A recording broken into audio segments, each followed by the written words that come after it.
BTC सेक्रेटारियेटनिफ्राय case होनाय मोनसे नुदों बेफोरबायदि जाथाया जानो नाङा स्टुडेन्टखौ केस होनाय माने BTC आव बिनिख्रुइ मैया जि जादों बिनिख्रुइ लाख लाख स्टुडेन्ट ट्राइबेल स्टुडेन्टफोरा फैनानै बिग्रायनाय बेखौ मोनथिना लानाया मोजां NOC हरनायनि बाथ्राखौ जों खोनादों बेखौबो जों बुंदों NOC खौ मानि थाखाय हरदों NOC खौ हराबा जागौमोन होननानै नङा होमबा NOC खौ हरामब्ला जोंहा जेबो प्रब्लेम गैयामोन आरो बिनि बाथ्रा ST नि हेंथायै मानि थाखाय बाथ्रा बुङाखै दिनै जों नुयो जि MLA फोर दङ केबिनेट मिनिस्टारफोर दङ जेरैबायदि हमनानै ला उरखावग्रा सार बिथाङाबो दङ दिनै मानो थाखाय बाथ्रा बुङा नङा होमबा गामिफोराव थानानै जिरायदों जायफोरा ससियेल मिडियायाव कन्ट्रभार्सि बिथांमोना खालामबाय थादों बिथांमोना सानदों नामा अलखदा फैया नङा फैगोन ST होनाय लोगो लोगोनो गासैनियावबो अलखदा फैगोन जोंहा स्पिकार सार बिथां बिश्वजित दैमारि सार बिथाङा मानो फंसे बाथ्रा बुङा बेबायदिबाथ' जानाय नङा ट्राइबेल माहारिया जोबस्रांलांगोन बर' हारिया जोबस्रांलांगोन नेवसि जागोन गादब जागोन बेखौ साननांगौ एसे लाइमोन हिसाबै फरायसा हिसाबै जों फोरमायदों राजनितिकआ फार्स्ट माब्लाबो जानाया जातिया फार्स्ट बिनि उनावसो जोंहा राजनितिया फैगोन जिहेतु नोंथांमोनाबो नुखादों जोंनि बर' राजा बिथांमोनाबो नुदों आरो लोगोसे बुहुमनाङैनो थामहिनबा जोंनि भारतआवनो बे मैयानि जि जाथाय नङा होमबा बियो गोसारदों आरो बे मैयानि जाथायखौ स्पेसियेलि जुदि बुंनो थाङोब्ला थोंजोङै जुदि बुंनो थाङोब्ला माखासे सुबुंफोरा माखासे जोंनि बर' मानसिफोरानो क्रिटिसाइज खालामबाय थादों सोरबा पलिटिकेल पार्टिजों जड़ित दङ सोरबा अर्गानाइजेसनजों जड़ित दङ क्लियारलि जों बुंनो सानो दि मैयानि जेरैबायदि जि सोमावसारनाय बे सोमावसारनाया ट्राइबेल जि इयुथ हिसाबै जों सोमावसारदों आरो सोमावसारनायनि गेजेरजों मैयायो जोंनि बिबेक आबेगा जिहेतु जोंनि बिबेक आबेगा जोबोद दुखु मोनदों नङा होमबा आरो बेजों लोगोसे मैयानि जि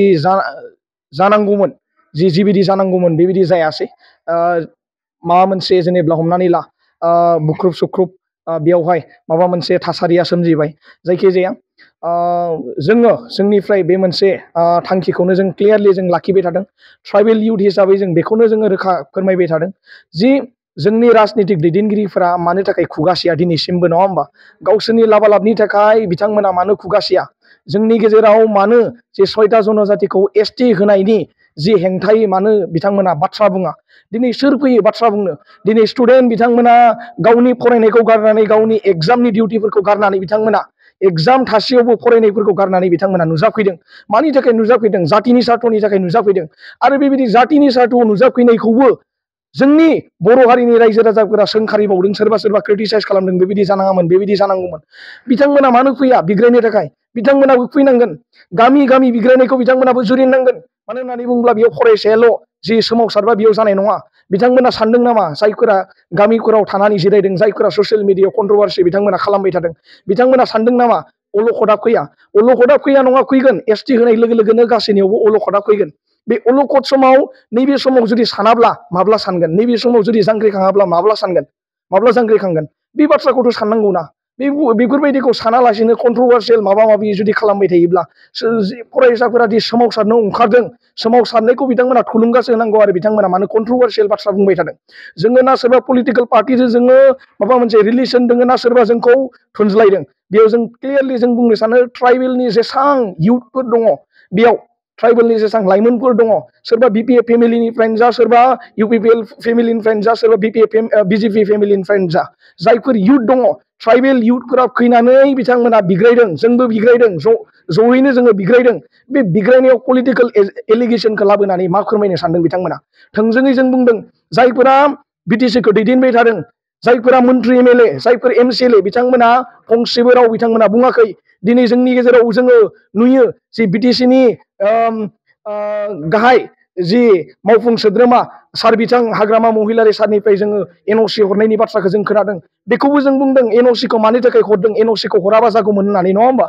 NOC खौ हरामब्ला जोंहा जेबो प्रब्लेम गैयामोन आरो बिनि बाथ्रा ST नि हेंथायै मानि थाखाय बाथ्रा बुङाखै दिनै जों नुयो जि MLA फोर दङ केबिनेट मिनिस्टारफोर दङ जेरैबायदि हमनानै ला उरखावग्रा सार बिथाङाबो दङ दिनै मानो थाखाय बाथ्रा बुङा नङा होमबा बिथांमोनाथ' बाथ्रा बुंनांगौ दिनै जोङो नुयो बर'नि ट्राइबेल सासे बर'नि जोंहा गागि सासे दैदेनगिरि थामहिनबा MLA आरो बेजों लोगोसे आसाम एसेम्ब्लिनि जोंहा स्पिकार सार बिथां बिश्वजित दैमारि सार बिथाङा मानो फंसे बाथ्रा बुङा बेबायदिबाथ' जानाय नङा ट्राइबेल माहारिया जोबस्रांलांगोन बर' हारिया जोबस्रांलांगोन नेवसि जागोन गादब जागोन बेखौ साननांगौ एसे दा बिनिखायनो जों फोरमायदों लाइमोन हिसाबै फरायसा हिसाबै जों फोरमायदों राजनितिकआ फार्स्ट माब्लाबो जानाया जातिया फार्स्ट बिनि उनावसो जोंहा राजनितिया फैगोन बेनिखायनो जातिखौ फार्स्ट सानग्रो बिनि उनाव राजनितिखौ खालाम बेखौ जों सानो बेयाव जोङो पलिटिकेल जेबो जोंहा एजेन्डा गैया जोंनि सोमावसारनाया बेनो दि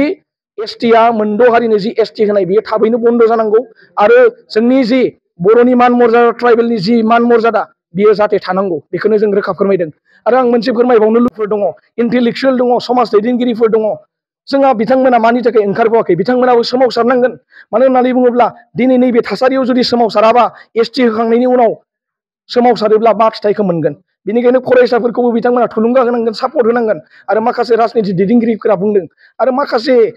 बिटिसि सेक्रेटारियेटनिफ्राय केस होनाय मोनसे नुदों बेफोरबायदि जाथाया जानो नाङा स्टुडेन्टखौ केस होनाय माने बिटिसिआव बिनिख्रुइ मैया जि जादों बिनिख्रुइ लाख लाख स्टुडेन्ट ट्राइबेल स्टुडेन्टफोरा फैनानै बिग्रायनाय बेखौ मोनथिना लानाया मोजां मानो होननानै बुङोब्ला बे बिग्रायनाया एसेबां इजि बिग्रायनाय नङा जोंनि थामोनथा रैखाथि जेनेरेसन फिउचारनि थाखाय बिग्रायनाय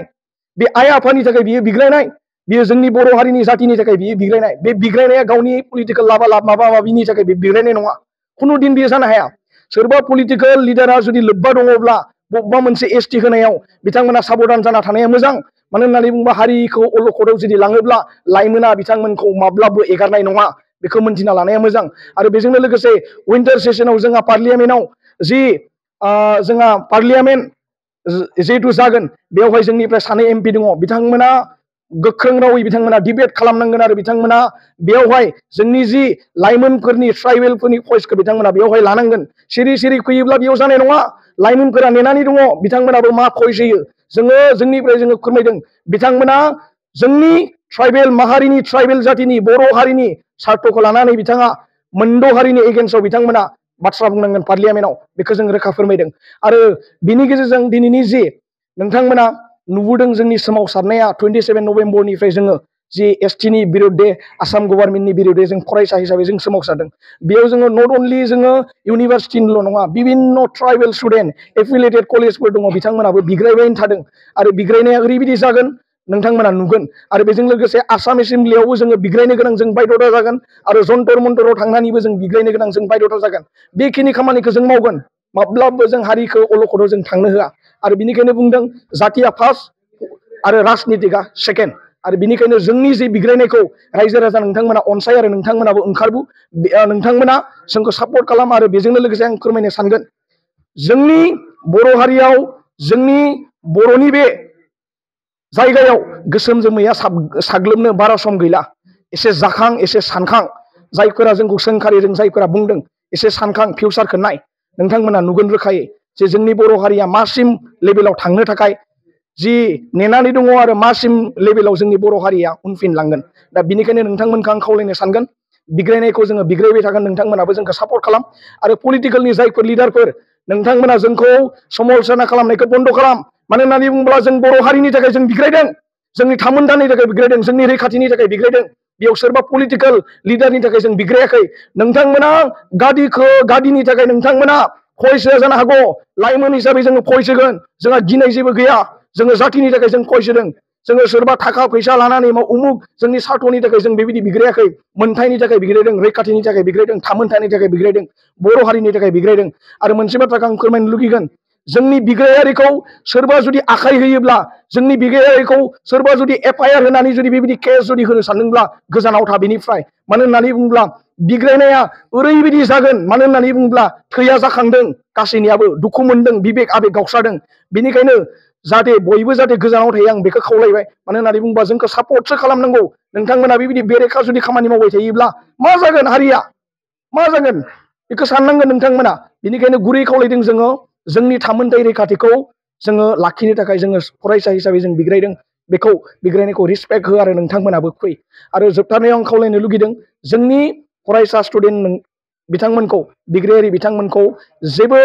दुखु खैफोदाव लांनो मोननाय नङा आरो जेबो रोखोमनि जि एलिगेसन खालामनानै सोरखौबा फान्दायनो मोननाय नङा बिनिफ्राय गोजानाव था नङाब्ला बिथांमोननि एगेन्स्टआव लाख लाख स्टुडेन्टआ बिग्रायनो थाखाय थियारि आरो मोनसे बाथ्राखौ आं फोरमायनो सानगोन जोंनि एरियायाव जोङो गासै ट्राइबेल स्टुडेन्टफोरा जोंखौ खावलायबाय थादों बेयाव more than 50,000 स्टुडेन्टफोरा गेदारिं जानानै बिग्रायनायनि बाथ्राखौ बुंबाय थादों नोंथांमोना मोजाङै साननानै नाय हारिनि बाथ्राखौ साननानै नाय सोरबा राजनितिनि थाखाय जुदि जोंनि हारिखौ अलखदाव जुदि लांनो नागिरदोंब्ला बर' हारिया नागारनाय नङा ट्राइबेल माहारिया नागारनाय नङा लाइमोना नागारनाय नङा नोंथांमोना पलिटिकेलनि लाबा लाबनि थाखाय जुदि सानदोंब्ला गोजानाव था आरो हारिनि थाखाय बाथ्रा बुं आरो हारिखौ नोंथांमोना फोथांना लाखि बेखौनो खावलायबाय। गोजोन्थों।